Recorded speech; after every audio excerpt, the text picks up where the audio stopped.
We see the Vikings as warriors, explorers, and shipbuilders, but what happens after the battle is won, when the shield wall breaks and the king is dead?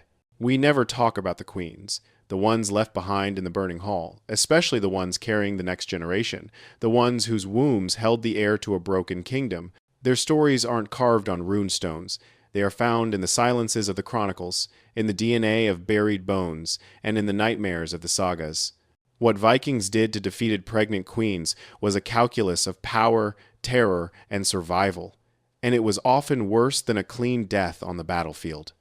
These women were the ultimate loose ends in a war for succession, and the Norsemen had brutal methods for tying them up. Here are 5 fates that awaited them, pulled from the cold, hard record stories of erasure, slavery, and unlikely revenge. The story starts not with a queen, but with a king's daughter, a princess of Ireland named Melkorka. The year is around 930. You are royalty. Your world is one of respect, of power, of lineage. Then the longships appear on the horizon, and the world burns. The Icelandic Laxdala saga tells her story. Captured at 15, her father killed, she is stripped of her name, and sold in the bustling slave markets of Dublin, the largest human trafficking hub in Western Europe. She is bought by a Norse chieftain named Hoskuld for 3 marks of silver, 3 times the price of a common slave. He buys her for her beauty, not knowing her bloodline. To protect the only thing she has left, her identity, Melkorka makes a choice. She pretends to be mute. For years, she lives as a silent concubine in Iceland, bearing a son named Olaf.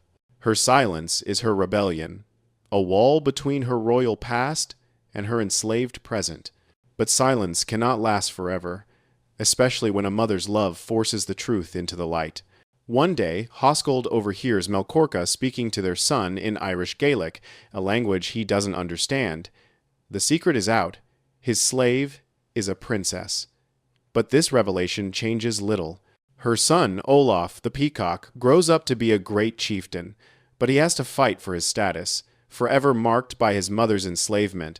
He eventually sails to Ireland to reclaim his royal kinship, but Melkorka never regains her freedom. She dies in Iceland, thousands of miles from the throne she was born to inherit. Her story is a template for thousands of others whose names were lost. For every princess we know, there were countless noblewomen whose identities were simply erased, their bodies sold, their children born into a world their captors built. However, not every captured royal accepted their fate as a victim. Some turned their captivity into a weapon. We go back to the early 9th century, to the fractured kingdoms of Norway. King Gudrod the Hunter wanted to marry Asa, the princess of Agder. When her father refused, Gudrod attacked, killed her father and brother, and forced Asa to become his queen. She was a queen in chains, carrying the child of her family's murderer. For most, this would be the end, absorbed into the conqueror's lineage. But Asa was patient. She gave birth to a son, Halfdan, and she planned. 1 year after the wedding, a drunken Gudrod was speared to death by an assassin. Queen Asa admitted the killer was her man. It was her revenge. She took her infant son and fled back to Agder, ruling as regent. She didn't just survive, she secured her own kingdom. Her grandson would become the first king of all Norway, a dynasty forged from a stolen queen's vengeance. While Asa carved her name into history with blood, other noblewomen simply disappeared into the earth, their stories hidden in mass graves. In 873, the great heathen army made winter camp at Repton, the sacred heart of the Mercian royal dynasty. They didn't just occupy the land, they erased its history. In the 1,980 seconds, archaeologists found a mass grave there containing 264 people. For decades, it was assumed these were Viking warriors and their camp followers. But new science tells a darker story. Isotope analysis revealed that while the men were Scandinavian, several of the women were locals from Mercia. These noble women died alongside the army that destroyed their kingdom. Were they captives? Forced wives? We don't know. Their bones were mixed into a charnel pit, their identities dissolved into the conquering horde. They were absorbed, lived with the enemy, and died with them, leaving behind only questions in the soil. Sometimes, the erasure wasn't physical, but political, a deliberate act to delete a rival dynasty from memory. In 1016, the Danish king Canute conquered England. He faced a problem. The previous English king had a wife, Queen Ealdgyth, and 2 infant sons. They were threats to his new rule.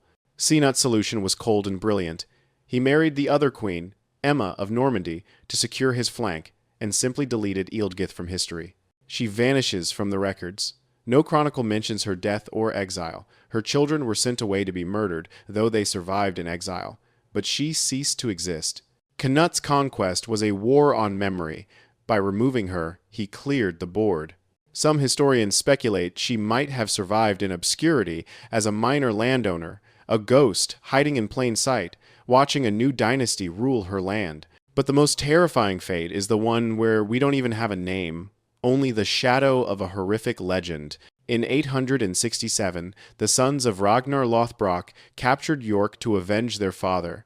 Sagas say they subjected King Ea to the Blood Eagle, a ritual torture where the ribs are severed and lungs pulled out.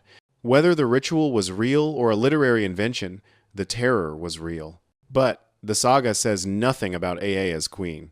She was in the city when it fell.